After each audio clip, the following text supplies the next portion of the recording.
Merci Père pour ce moment, je le remets entre tes mains.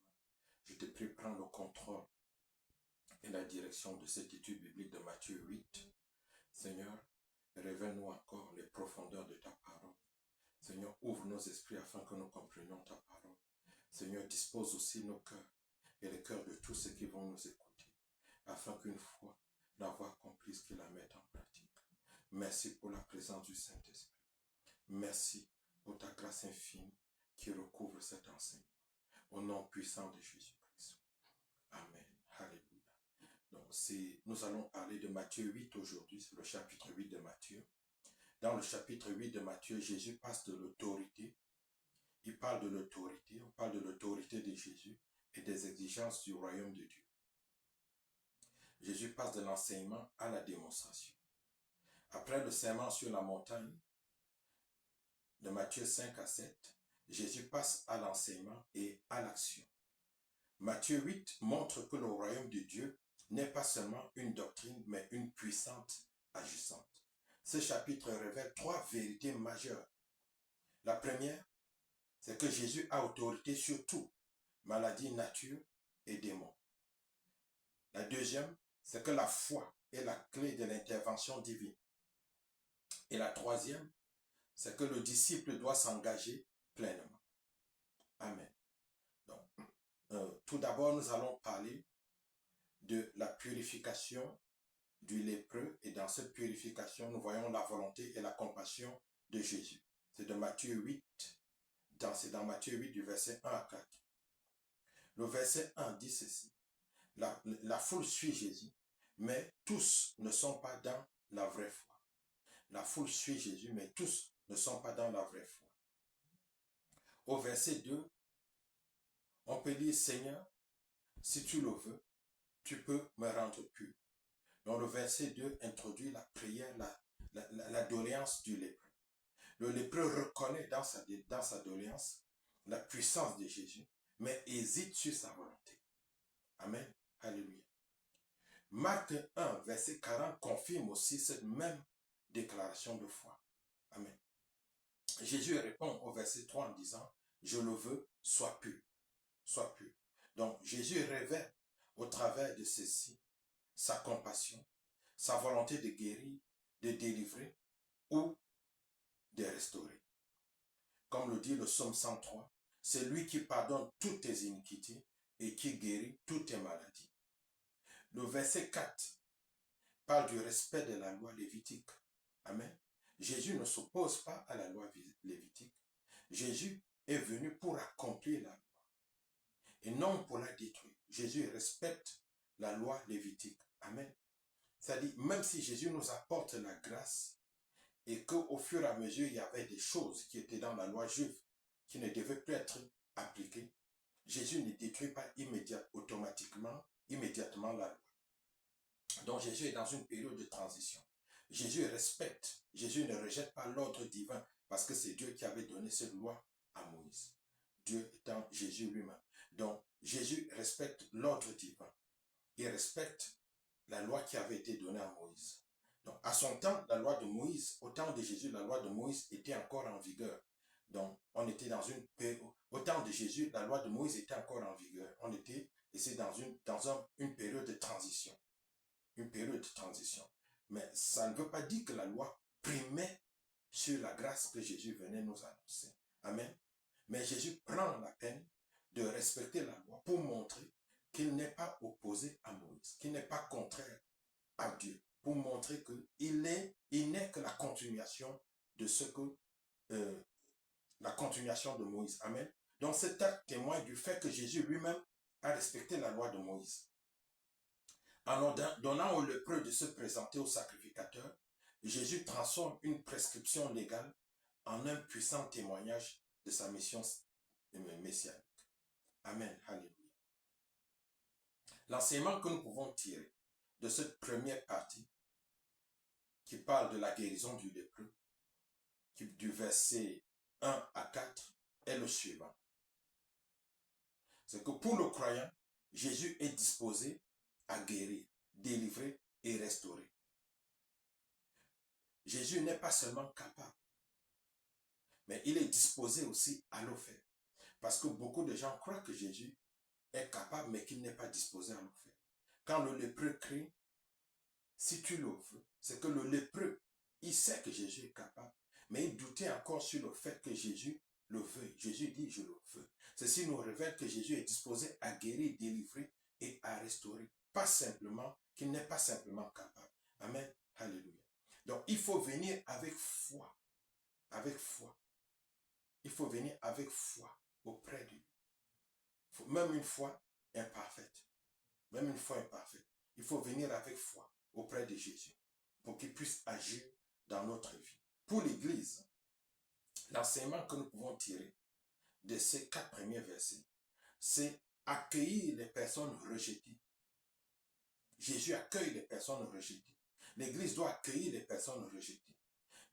L'Église doit être un milieu de restauration et non de condamnation. Donc l'Église n'est pas là pour condamner, mais pour restaurer. L'Église est là pour enseigner, pour transformer. Amen. Mais pas pour condamner. Amen. Allez. Mais c'est pour restaurer. Hébreux 4, verset 7 dit, approchons-nous donc avec assurance du trône de la grâce, afin d'obtenir miséricorde et de trouver grâce pour être secourus dans nos besoins. Nous devons nous approcher avec assurance du trône de la grâce, du trône de Jésus-Christ, amen, afin d'être secourus dans nos besoins. Et c'est ce que ce lépreux a fait. Même si sa foi n'était pas parfaite, même s'il doutait encore du fait que Jésus était disposé à le guérir, amen, mais le Seigneur l'a guéri. Le Seigneur lui a confirmé qu'il était disposé et le Seigneur l'a guéri. Amen. Quels sont les cas pratiques de cet enseignement? Par exemple, une personne brisée. Quand on parle de brisée, elle peut être brisée, elle peut être sous le coup du péché, elle peut être dans la dépendance, elle peut vivre le rejet. Donc une personne qui est dans le péché, dans la dépendance, ou qui vit le rejet, ces personnes sont souvent brisées dans l'église. Amen. Cette personne peut être transformée. Cette personne peut être transformée. Amen. Alléluia. Elle ne doit pas être rejetée, mais on doit l'aider à être transformée. L'église doit accompagner sans juger. L'église doit accompagner sans rejeter, sans juger. Amen. C'est ce que nous pouvons tirer de l'enseignement. C'est l'enseignement que nous pouvons tirer de ces 4 premiers versets qui parlent de la guérison du lépreux. Parce que nous savons que les lépreux en Israël étaient ostracisés. Ils étaient mis de côté, ils étaient rejetés. Amen. Ils étaient mis à part, ils étaient mis en quarantaine. Ils ne devaient pas s'approcher du peuple. Mais Jésus ici, Jésus ne rejette pas les lépreux. Jésus accueille tout le monde. C'est l'ère de la grâce où on doit accueillir tout le monde. Donc l'Église, au lieu de rejeter, au lieu de condamner, l'Église doit comprendre et aider à la transformation. Amen. Alléluia. La deuxième partie de ce Matthieu 8 va du verset 5 au verset 13 et parle du centenier, de la foi du centenier. C'est une foi exceptionnelle. Amen. Elle parle aussi de l'autorité de la parole de Dieu. Amen. Alléluia. Le verset 5 à 6. Dans le verset 5 à 6 présente le centenier qui formule une demande au Seigneur Jésus-Christ. Le centenier, c'est un païen. C'est un païen, c'est un officier. C'est un officier grec, un païen. Le centenier manifeste ici une foi sincère. Une foi sincère et même exceptionnelle. Luc ajoute dans Luc 7, verset 2 à 5, qu'il aimait le peuple juif. Amen. Alléluia. Le verset 7 de Matthieu dit, Jésus est prêt à aller vers lui. Il nous dit que Jésus est prêt à aller vers lui. Jésus est prêt à aller chez lui, chez ce centenier, pour guérir son serviteur qui était malade. Jésus lui dit, j'irai et je le guérirai. Cette disposition de Jésus à aller chez le centenier annonce aussi l'ouverture du salut aux païens. Amen. Elle annonce aussi l'ouverture du salut aux païens. Lui qui n'était pas juif, autant Jésus était venu pour le peuple juif, pour les enfants d'Israël uniquement. Amen. Alléluia. Mais il est disposé à aller chez le centenier qui est un païen pour guérir son serviteur. Donc cette disposition nous annonce aussi l'ouverture du salut aux païens, qu'on verra plus tard dans les actes des apôtres. Amen. au verset 8, on voit le centenier dire à Jésus, dis seulement un mot, dis seulement un mot, et le serviteur sera guéri. Le centenier démontre par cette parole une compréhension profonde de l'autorité de Jésus-Christ. Une compréhension que même les disciples n'avaient pas. Amen. Alléluia. Il démontre en même temps une foi exceptionnelle. Une foi exceptionnelle. Parce que Jésus lui-même témoigne de ce que la foi du centenier, ses disciples ne l'avaient pas. Le psaume 107, verset 20 dit, il envoya sa parole et les guérit. On parle de Dieu. Dieu envoya sa parole et les guérit. Amen. Jésus ici, le centenier comprend que Jésus est Dieu. Il comprend l'autorité que Jésus a. Amen. Et il comprend que Jésus n'a pas besoin de se déplacer, mais que compte tenu de la grande autorité qu'il a, il suffit qu'il dise que sa parole soit émise et sa volonté sera faite. Amen. Alléluia. Donc ce niveau même de foi, les disciples ne l'avaient pas. Ceux qui suivaient Jésus ne l'avaient pas. C'est pour ça que le verset 10 nous dit, Jésus admire sa foi. Il admire la foi du centenier. C'est un fait rare dans les évangiles où Jésus admire la foi de quelqu'un. Amen. C'est une foi exceptionnelle. C'est une foi exceptionnelle. Et Jésus profite de cet acte. Il profite de la foi de ce centenier, de ce païen, pour annoncer une vérité qui viendra prochainement dans les actes des apôtres, c'est que les païens entreront dans le royaume de Dieu. Les païens entreront dans le royaume de Dieu. Jésus prophétise ici. Il dit, je vous déclare que plusieurs viendront de l'Orient et de l'Occident et seront à table avec Abraham, Isaac et Jacob dans le royaume des cieux. Donc Jésus prophétise que plusieurs viendront des nations qui étaient considérées comme des nations païennes et seront assis avec Abraham, Isaac et Jacob dans le royaume de Dieu. Quand on va plus tard dans cette déclaration, Jésus dit, mais les fils du royaume seront rejetés. Ça veut dire quoi? Il y avait en Israël, en ce temps-là, des Juifs qui n'acceptaient pas que Jésus était le Messie. Et ils sont morts dans cette négation. Ils sont morts dans cette incrédulité. Et ceux-là ne seront pas assis à la table. Ils ne seront pas assis à la table avec Abraham, Isaac et Jacob. Ils ne seront pas assis à la table dans le royaume de Dieu. Amen. Donc cette vérité aussi nous touche aujourd'hui.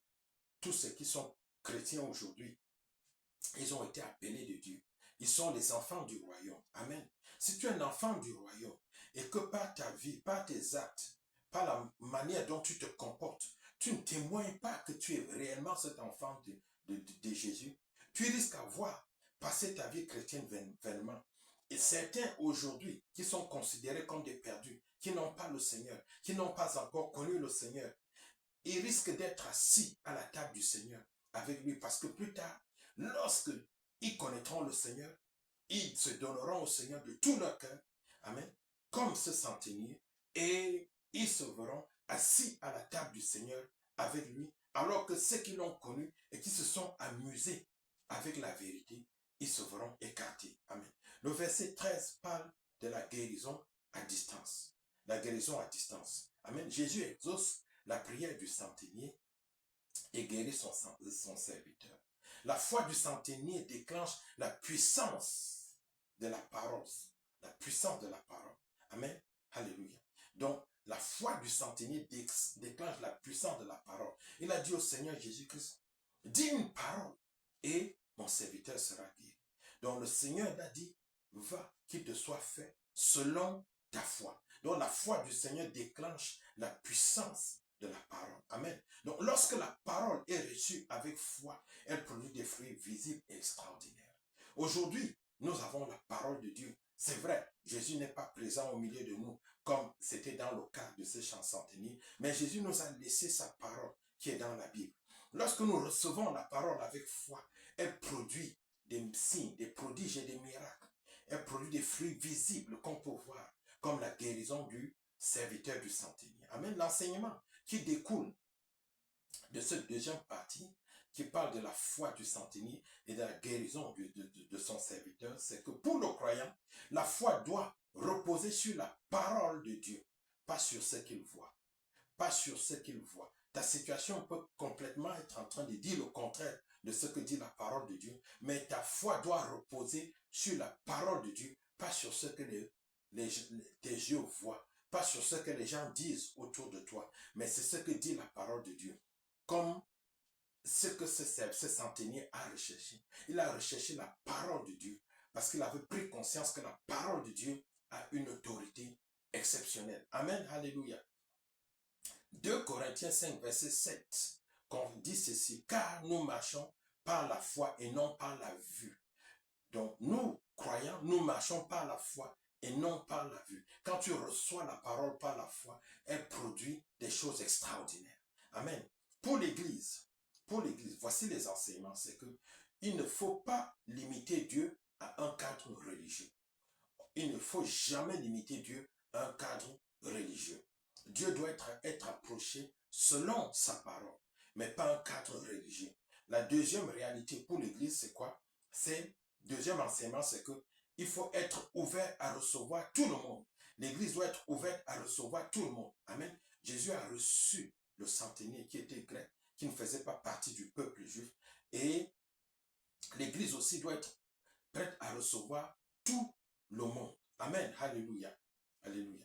En pratique, qu'est-ce que cela peut signifier? C'est qu'on peut prier pour quelqu'un à distance. Et si on prie avec foi, on verra les signes, on verra des choses, on fera des choses extraordinaires se produire, des délivrances, des guérisons, des transformations, des conversions au nom de Jésus. Donc nous sommes appelés à intercéder même pour des gens à distance. Amen, alléluia. Il faut croire. La deuxième réalité, le deuxième cas pratique, c'est qu'il faut croire même sans voir immédiatement les résultats. Il faut croire. Il faut croire. C'est la foi qui détermine toute chose. Jean dit dans Jean 20, verset 29, il dit, parce que tu m'as dit, parce que tu m'as vu, Jésus dit, parce que tu m'as vu, tu as cru. Heureux ceux qui n'ont pas vu et qui ont cru. Donc Jésus nous dit, heureux ceux qui croient sans voir. Heureux ceux qui n'ont pas vu et qui ont cru. Donc il faut croire sans voir, même sans voir immédiatement les résultats. C'est la foi qui déclenche la guérison. C'est la foi qui déclenche la délivrance. C'est la foi qui déclenche la restauration. Amen. Sans foi, nous ne pouvons rien espérer de Dieu. Amen. Alléluia. La troisième partie de ce chapitre 8, va du verset 14 au verset 17 et parle de la guérison, les guérisons et les missions de Jésus. Jésus opère plusieurs guérisons et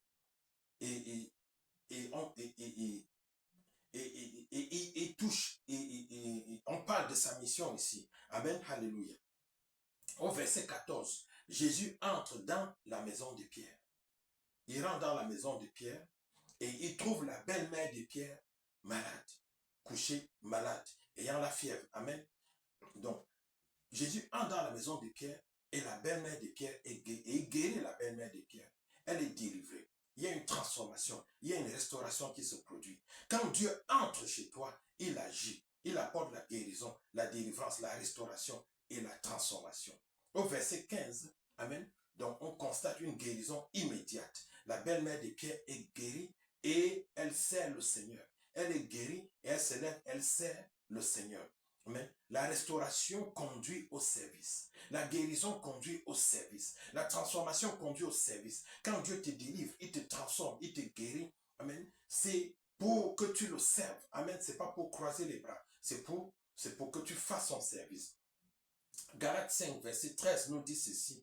Servez-vous les uns les autres. Nous pouvons nous devenir utiles, véritablement utiles dans la maison de Dieu que lorsque nous sommes délivrés, guéris. Nous pouvons réellement devenir utiles aux autres que quand nous sommes délivrés, guéris. Amen, alléluia. Alléluia. Le verset 7 dit, le soir, on amena auprès de Jésus plusieurs démoniaques et il chassa les esprits par la parole et il guérit tous les malades.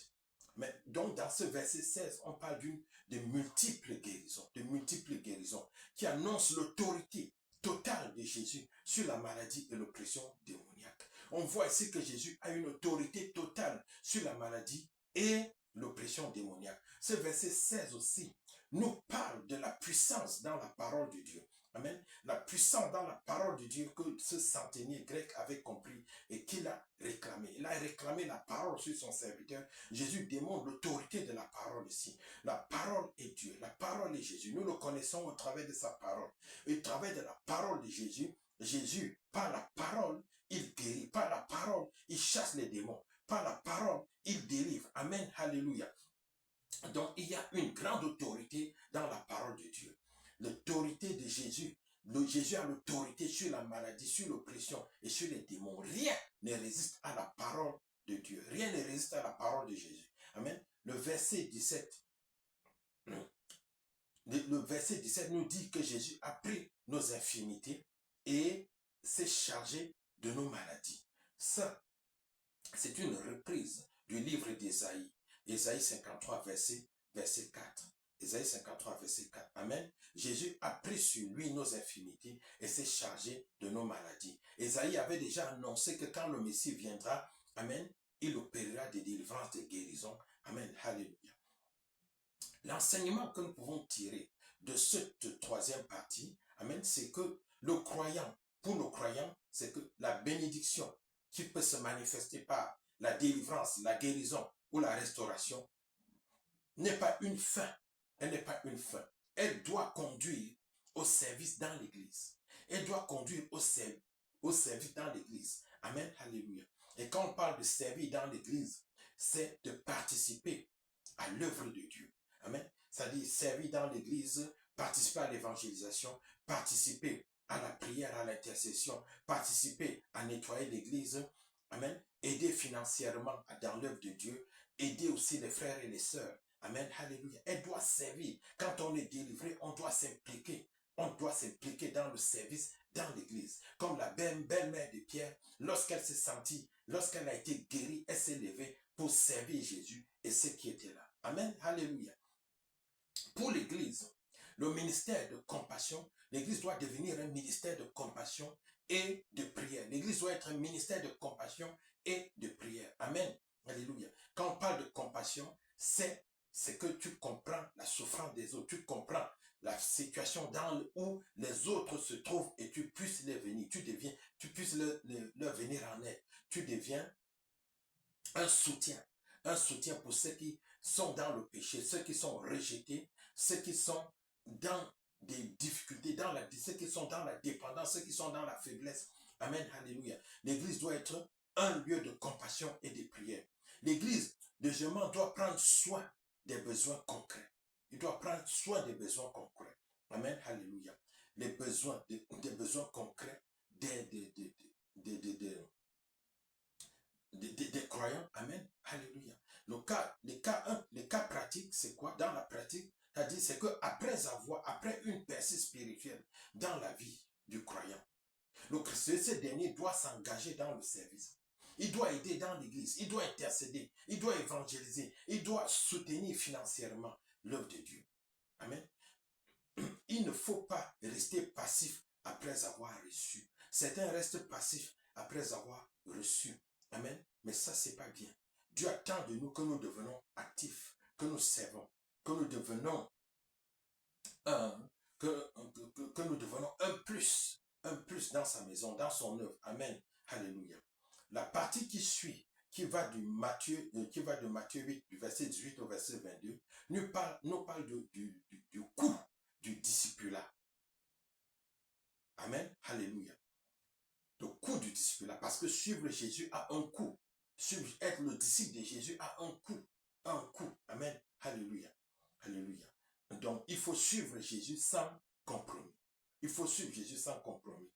Le verset 19 dit qu'un scribe s'approche de lui et lui dit, « Maître, je te suivrai partout où tu iras. » L'enthousiasme de ce scribe pour suivre Jésus, elle est allouée.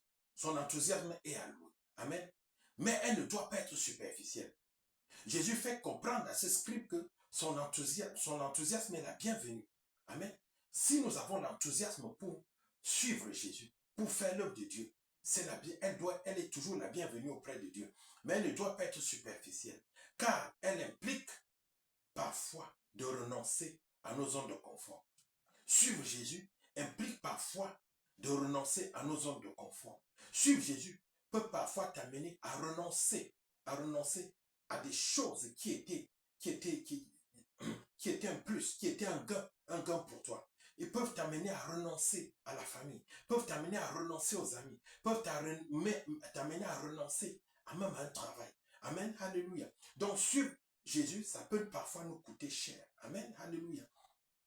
Et nous devons être prêts à abandonner tout ce qui peut être un obstacle pour nous. Amen. Parce que Jésus lui-même nous a dit d'être violent. Amen. Que le royaume des cieux appartient aux violents. Il est même allé plus loin en utilisant une image en disant, si c'est ta main qui te dérange, qui t'empêche de rentrer dans le royaume de Dieu, qui t'empêche de suivre Jésus, coupe-la. Ça veut dire la chose qui te coûte cher, la chose qui est très importante pour toi, c'est pas toi de ça. Amen. Il a dit, si c'est ton œil, perce-le, qui t'empêche, qui devient un obstacle pour que tu rentres dans le royaume de Dieu. Amen. Pour que tu suives Jésus, perce-le. Il a dit, sépare-toi de la chose qui est très importante, qui a une très grande valeur, une valeur même qui était inestimable à tes yeux. Mais si elle t'empêche de rentrer dans le royaume des cieux, sépare-toi de cette chose. Parce que rien n'est plus important que le royaume des cieux. Jésus a dit, qu'est-ce que ça te coûte de gagner toute la terre si tu perds ton âme? Amen. Alléluia. Le verset 20 nous dit, le Fils de l'homme, Jésus dit à cet homme qui veut le suivre, il dit, le Fils de l'homme n'a pas où reposer sa tête. Ça, c'est au verset 20.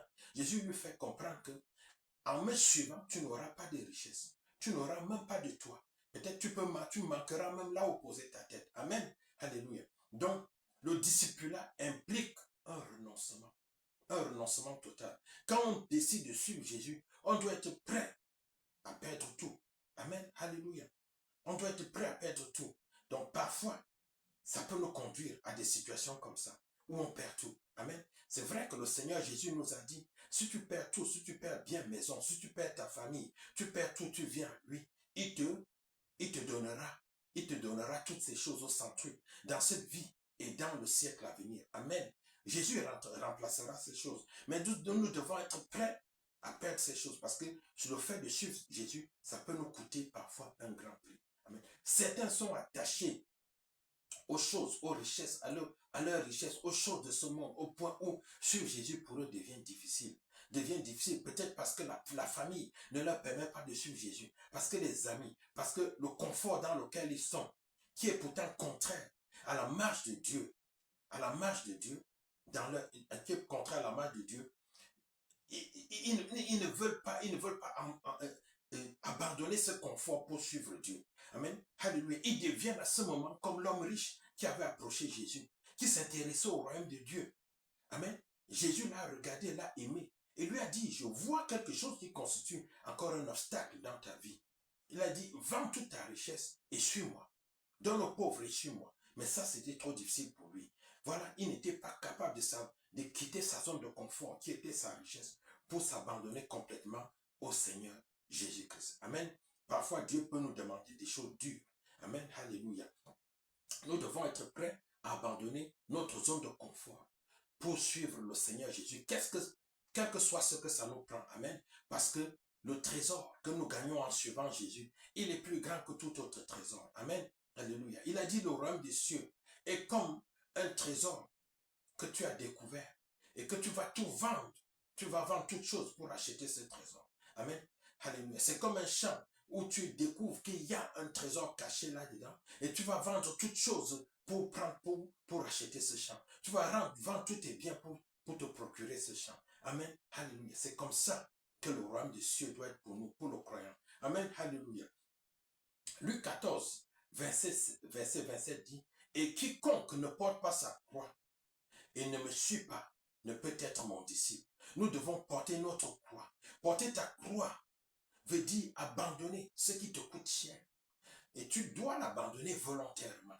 Personne ne t'oblige à l'abandonner. Tu l'abandonnes parce que tu as fait le choix de suivre Jésus. Amen. Donc porter sa croix et suivre Jésus, c'est ça. Il y en a qui souffrent parce que la souffrance, c'est pas un choix qu'ils ont fait. Amen. Mais Et il parle de porter leur croix. Donc tu portes ta croix quand tu avais le choix de rejeter, c'est-à-dire de rejeter, d'éviter cette souffrance ou bien de l'accepter à cause de Jésus. Mais quand tu es devant ce choix, tu as décidé de souffrir à cause de Jésus, tu portes ta croix. Nous devons donc porter notre croix et suivre le Seigneur pour être son disciple. Amen. Alléluia. Le verset 21 de ce Matthieu 8 dit, un autre d'entre les disciples lui dit, Seigneur, permets-moi d'aller d'abord ensevelir mon Père. Donc ça, c'est une excuse spirituelle. Devant Jésus, quand Jésus nous appelle, il n'y a pas d'excuse. Amen, alléluia. Hébreux 3, verset 15 dit, aujourd'hui, si vous entendez sa voix, n'endurcissez pas votre cœur, comme lors de la révolte. Nous ne devons pas retarder. Amen. Jésus prend plaisir à ceux qui réagissent immédiatement. Il ne prend pas plaisir à ceux qui remettent à demain. Amen, alléluia. Alléluia. Jésus dit, il lui dit au verset 22, suis-moi et laisse les morts ensevelir leurs morts. Jésus dit, suis-moi, viens, suis-moi, suis la vie éternelle. Laisse les choses de cette terre. Amen. Alléluia. C'est pas que Jésus soit contre que nous enterrons nos parents. Amen. Alléluia. Mais si, ça dit, nous devons toujours prioriser le fait de suivre Jésus. Rien ne doit nous empêcher de suivre Jésus et rien ne doit mettre un délai dans le fait que nous devons suivre Jésus. Le Seigneur Jésus veut que nous le suivons sans délai. Quand tu écoutes sa voix, tu dois répondre à son appel. Amen, alléluia. Et quand Jésus parle ici des morts qui enterrent leurs morts, ça veut dire ce père-là, il n'était pas un croyant. Il n'avait pas accepté Jésus. Et ce qu'il allait là, Jésus dit, laisse celui-là, laisse ce mort, celui qui est mort sans me connaître. Laisse les morts l'en enterrer leurs morts. Amen, alléluia. Jésus ne fait pas cas de ce qui ne lui appartient pas. Amen. Jésus a dit, j'honore ceux qui m'honorent. Il honore ceux qui l'honorent. Mais ceux qui ne font pas cas de Jésus, Jésus ne fait pas cas d'eux. Amen, alléluia. Donc, voilà. C'est pas pour dire que Jésus soit contre le fait que nous enterrons nos parents. Nous devons enterrer nos parents. Mais la famille ne doit pas devenir un obstacle pour que nous servons Jésus. La famille ne doit pas nous retarder à répondre à notre appel. Quand nous écoutons sa voix, nous devons répondre immédiatement. Amen, alléluia. Nous devons aussi éviter d'assister à toutes sortes de funérailles dans les familles, surtout chez les Africains. Les funérailles africaines sont souvent parsemées de certaines pratiques qui sont irréligieuses, des pratiques idolâtriques, où on invoque des puissances qui ne viennent pas de Dieu. Donc, quand il y a des choses pareilles, c'est pas la peine d'aller pour se faire dans ces milieux souillés, pour se souiller. Amen, alléluia. Amen. Mais l'enseignement que nous devons tirer d'ici, c'est qu'il faut répondre sans délai à l'appel de Dieu. Donc, les enseignements que nous tirons de cette partie, c'est que le croyant, il doit suivre Jésus. Amen. Et suivre Jésus demande des sacrifices. Le croyant doit suivre Jésus, mais il doit savoir que suivre Jésus demande des sacrifices. Suivre Jésus peut parfois te demander de te séparer de ta famille, de te séparer de tes amis, peut parfois te demander de te séparer de ton travail, de te séparer des choses qui te sont chères. Amen. Il n'y a pas de foi à moitié.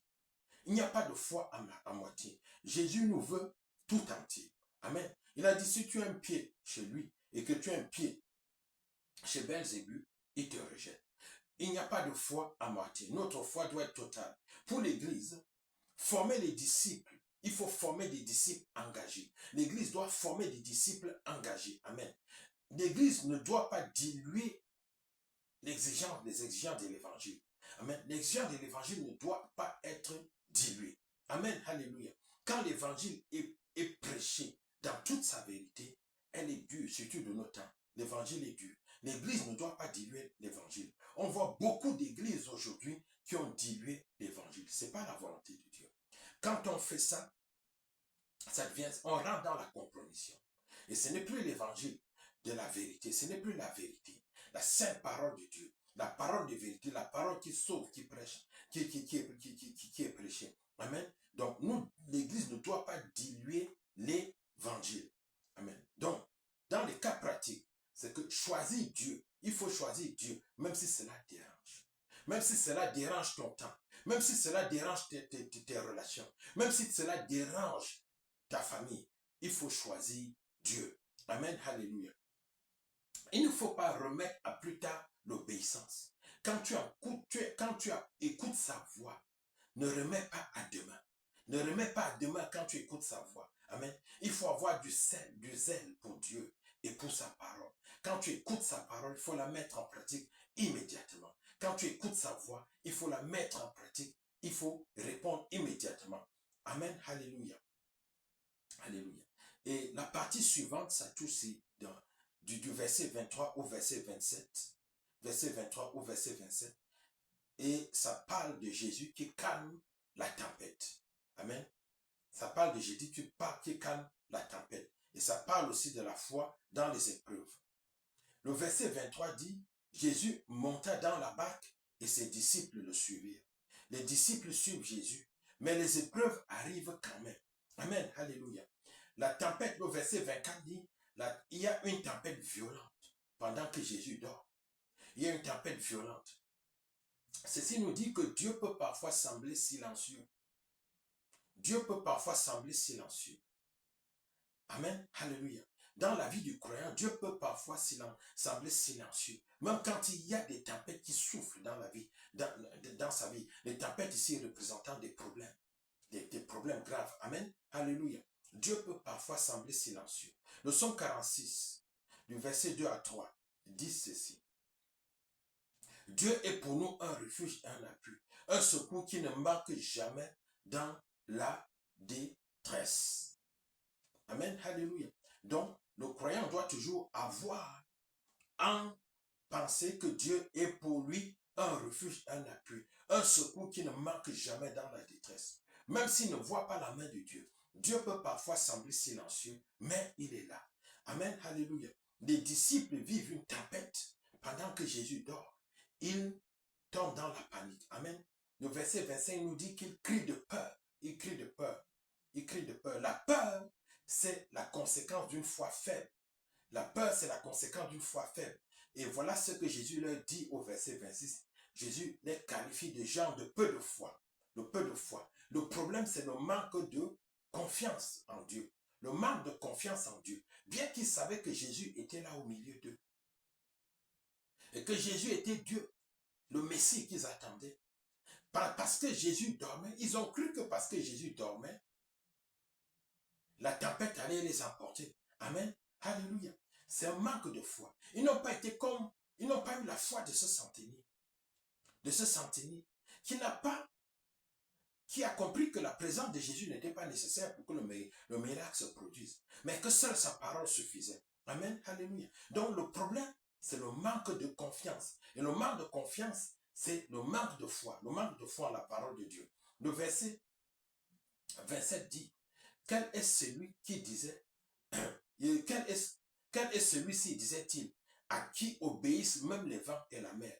Donc quand Jésus se réveille, il commande à la tempête et à la mer de se calmer. Et la tempête s'est arrêtée, la mer s'est calmée. Donc ils ont vu que Jésus a l'autorité même sur la nature. Donc ceci nous montre que Jésus a l'autorité sur toute chose. On avait vu plus haut que Jésus a l'autorité sur les maladies, sur les démons. Mais ici, ça nous démontre que même sur la nature, Jésus a l'autorité. Jésus a l'autorité sur toute chose. Quel enseignement tirons-nous donc de cette partie? C'est que les tempêtes ne signifient pas l'absence de Dieu. Les problèmes dans la vie du croyant ne signifient pas l'absence de Dieu. Amen. Les situations troubles dans la vie du croyant ne signifient pas l'absence de Dieu. La foi doit dépasser les circonstances. Amen. Pour donc le croyant, même si tu vois des tempêtes, ça ne signifie pas que Dieu est absent. Ça ne signifie pas que Dieu dort. Amen. La foi doit dépasser les circonstances. Pour l'Église, elle chrétien doit rester stable dans les crises. L'église doit rester stable, elle ne doit pas chanceler dans les crises. Ensuite, l'église ne doit pas céder à la panique, quelle que soit la circonstance. L'église ne doit jamais céder à la panique. Donc, en pratique, c'est quoi? On peut voir des gens, des croyants, des chrétiens qui ont le stress scolaire, le stress familial. Quand on est dans cette situation, il faut prier plus que de paniquer. Il faut prier plus que de paniquer. Amen, alléluia. Si on est attaqué par des œuvres de ténèbres, il faut prier plus que de paniquer. Il faut faire confiance. En deuxième, il faut faire confiance. Même si on ne voit pas la réponse immédiate, il faut faire confiance. Nous devons marcher par la foi. Amen, alléluia. La partie suivante, qui va du verset 28 au verset 34, parle de la délivrance des démoniaques. La délivrance des deux démoniaques. Jésus démontre ici qu'il a autorité sur les puissances spirituelles. Amen. Alléluia. Le verset 28 dit ceci. Lorsqu'il fut à l'autre bord, dans le pays des Gadaréniens, deux démoniaques sortant des sépulcres vinrent au devant de lui. Ils étaient si furieux que personne n'osait passer par là. C'est une situation extrême. Amen. Marquée par la violence et le rejet. Ces deux personnes sont possédées par des esprits de folie. Amen. Violents. Ils sont rejetés. Ils vivent dans les sépulcres. Amen. Alléluia. Alléluia. Au verset 29, on dit ceci. Ils s'écrièrent. Qu'y a-t-il entre nous et toi, fils de Dieu? Es-tu venu ici pour nous tourmenter? Avant le temps, les démons priaient Jésus, disant, si tu nous chasses, envoie-nous dans ce troupeau de pourceaux. Les démons reconnaissent Jésus.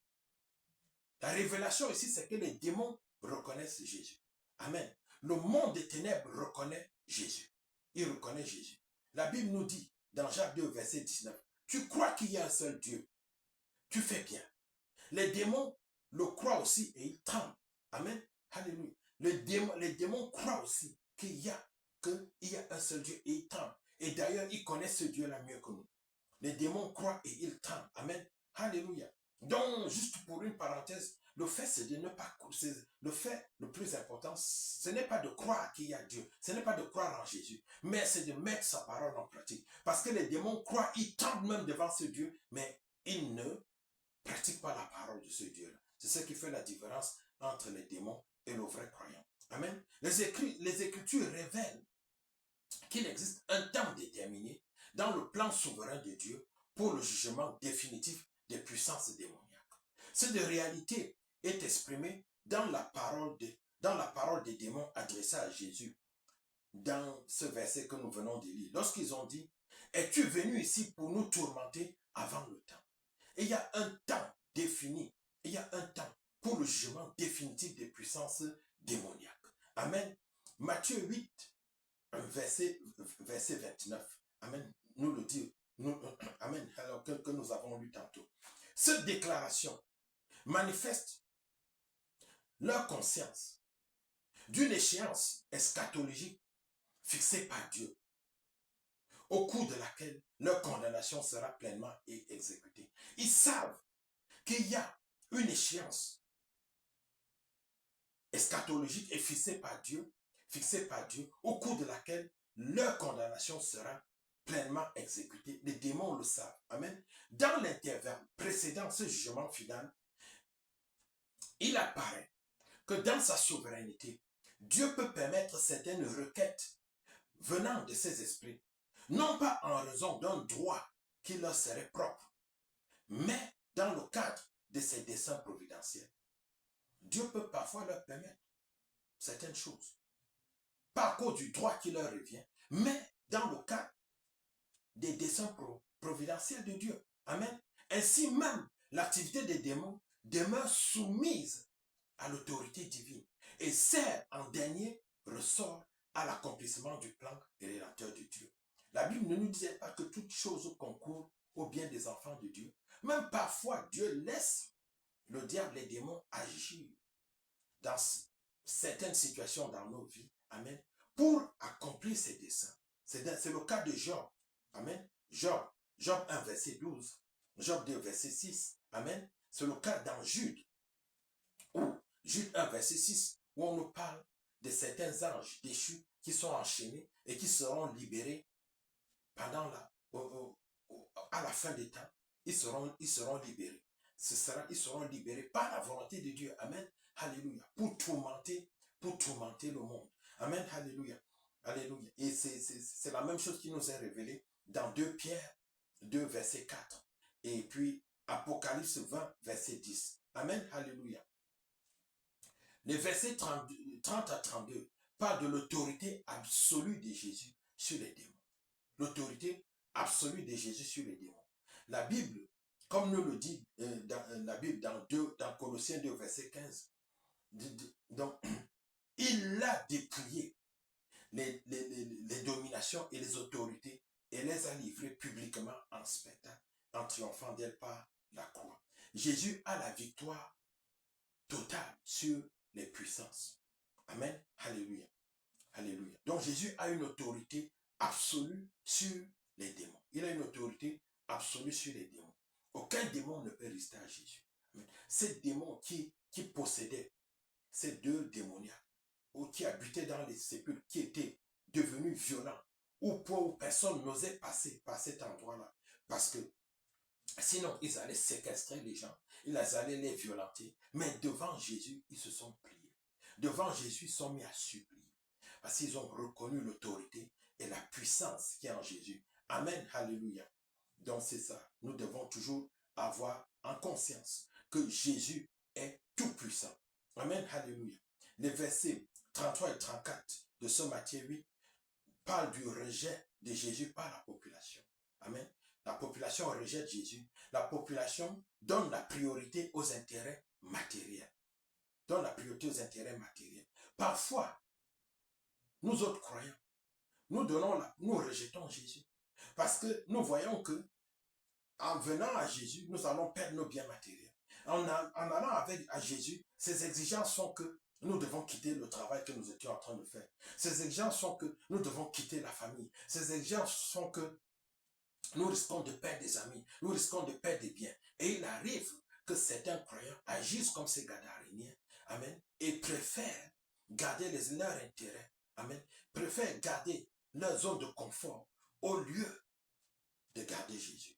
Ils ont donc préféré la pire des choses, amen, ils ont rejeté Jésus. On remarque le rejet de Jésus. Ça ne s'arrête pas à ces Gadaréniens. On peut lire en disant, mais comment ils ont pu faire ça? Nous aussi, on continue de le faire aujourd'hui. Quand nous préférons, amen, donner la priorité à certaines choses et mettre Dieu en second dans notre vie, nous agissons exactement comme ces Gadaréniens. Quel enseignement tirons-nous de cette partie? C'est que pour le croyant, Jésus est plus puissant que toute oppression. Il n'y a aucune oppression qui soit au-dessus de Jésus. Jésus est plus puissant que toute oppression. Il faut choisir Christ au-dessus de tout. Amen. Rien ne doit nous empêcher de choisir Christ. Christ doit venir en premier dans tous nos choix. Il faut le choisir au point de perdre des choses importantes. Amen. Richesse, famille, enfants. Au point de perdre toutes choses. Amen. Parents. Au point de perdre toutes choses. Amen. Nous devons choisir Christ en premier. Pour l'Église, l'Église doit être un lieu de délivrance. Ensuite, l'Église ne doit pas résister à l'œuvre de Dieu. Elle ne doit pas résister à l'œuvre de Dieu. Amen, alléluia. Pratiquement, il faut refuser les compromis spirituels. Nous devons refuser les compromis spirituels. Jésus n'accepte pas les compromis spirituels. Il dit tout à lui ou rien. Il n'accepte pas les compromis spirituels. L'Église ne doit pas accepter les compromis spirituels. L'Église ne doit pas diluer la parole parce que au risque de perdre des fidèles. Non. L'Église ne doit pas diluer la parole. Amen. Diluer la parole, c'est des compromis spirituels. L'Église doit se détourner de ce qui ouvre les portes au mal. Amen. L'Église doit se détourner du péché. L'Église doit se détourner de toute légèreté. L'Église doit toujours prêcher la parole de vérité dans toute sa rigueur. Amen, alléluia. Donc se détourner de ce qui ouvre la porte au mal. L'Église doit se détourner refuser les compromis spirituels. Beaucoup d'églises, surtout les églises de nos jours, se sont livrées à la compromission. Donc, en conclusion, amen, alléluia. Le Seigneur Jésus-Christ nous révèle dans Matthieu 8 une vérité centrale. Matthieu 8 nous révèle une vérité centrale. Amen. Jésus a autorité sur tous les domaines, physique, spirituel, matériel et humain. Mais ce chapitre met aussi en lumière une responsabilité. Il faut croire réellement. Il faut obéir pleinement. Il faut s'engager totalement. Luc 6, verset 46 dit, « Pourquoi m'appelez-vous Seigneur et ne faites-vous pas ce que j'ai dit ?» Amen. Si nous appelons Jésus Seigneur, nous devons faire ce qu'il dit. Amen. Donc ceci doit nous amener à croire réellement, à obéir pleinement et à nous engager totalement, pas à moitié. Donc en synthèse, Jésus veut restaurer complètement. Jésus veut, il veut que tu sois délivré, que tu sois guéri, que tu sois restauré complètement, que tu rentres dans la destinée qu'il a pour toi. La foi active déclenche l'action de Dieu. Amen. Nous devons nous approcher de Dieu avec foi. Et une foi active, une foi audacieuse déclenche l'action de Dieu. Si nous approchons de Dieu sans foi, nous n'obtiendrons rien. Ensuite, la bénédiction doit produire le service. Quand nous sommes bénis, ce n'est pas pour nous reposer. Quand nous sommes bénis, ce n'est pas pour nous refroidir. Quand on parle de bénédiction, c'est la délivrance, c'est la guérison, c'est la transformation. Amen. C'est le percée que tu reçois peut-être au niveau du travail. Amen. Alléluia. Quand ces choses viennent dans notre vie, quand Dieu nous donne ces choses, c'est pour que nous devenons plus zélés pour son service. C'est pour que nous nous engageons plus dans son service. Amen. Alléluia. C'est pour que nous nous engageons dans les prières, nous engageons dans l'évangélisation, nous nous engageons dans l'intercession, nous nous engageons dans la lecture de la parole, nous nous engageons à aider les frères et les sœurs, nous nous engageons aussi à financer l'œuvre de Dieu. Amen, alléluia. Le discipulat, le fait d'être un disciple de Christ a un coût. Amen, alléluia. C'est un coût, ça nous demande, ça nous prend d'abandonner parfois nos zones de confort. Amen, alléluia. Alléluia. Nous devons parfois quitter beaucoup de choses, des choses qui nous étaient chères. Amen. Alléluia. La foi doit tenir dans les tempêtes. La foi doit tenir dans les tempêtes, c'est-à-dire dans les problèmes. Même dans les problèmes graves, la foi doit tenir. Et enfin, Jésus est victorieux sur toute puissance, sur toute puissance. Aucune oppression ne peut résister à Jésus. Amen. Merci Seigneur. Merci pour ta parole. Merci pour cet enseignement. Merci pour tout ce que tu nous as révélé, Seigneur.